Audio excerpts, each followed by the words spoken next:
Good morning. This is Mark Sebastian. I'm the founder of OptionPit.com.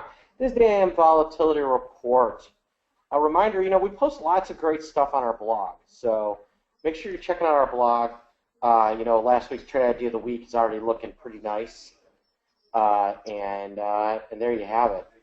So let's talk about what's going on with volatility. And to start, look at the VIX itself. So the market is now up over 1% again, second day in a row. The VIX is finally breaking 20 for the first time in some period of time.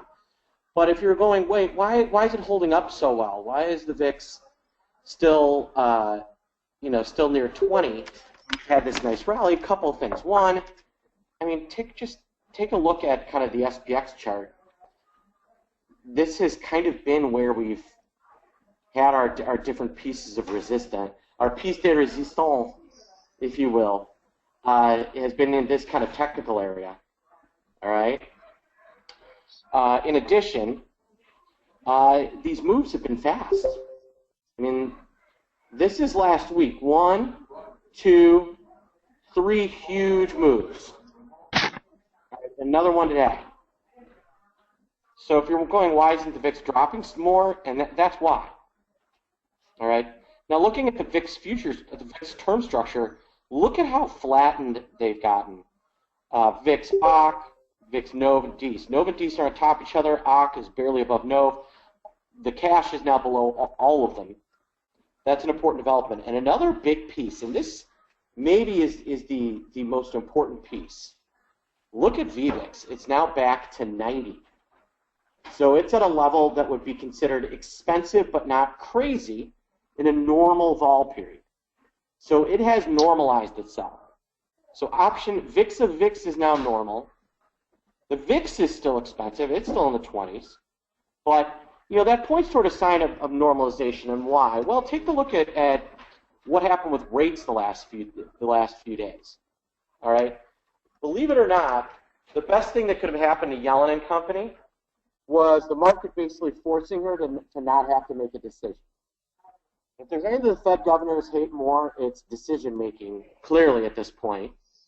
But now that we had a couple of back-to-back bad jobs reports, no wage growth, it's been taken out of their hands. They don't have to worry about making a decision.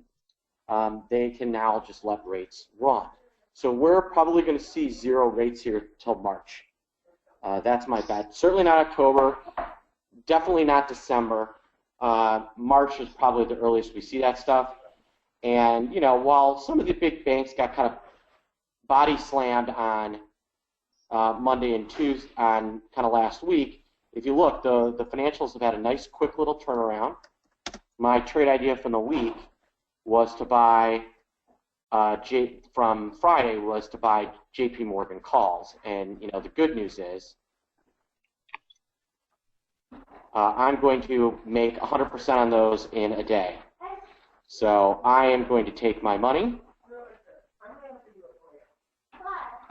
and I'm going to be done with that one.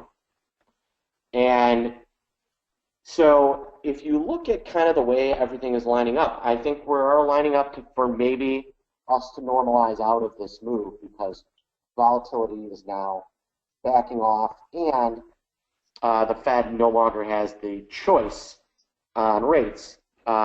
They've been a huge driver of market uncertainty, and that has now been taken out of their hands.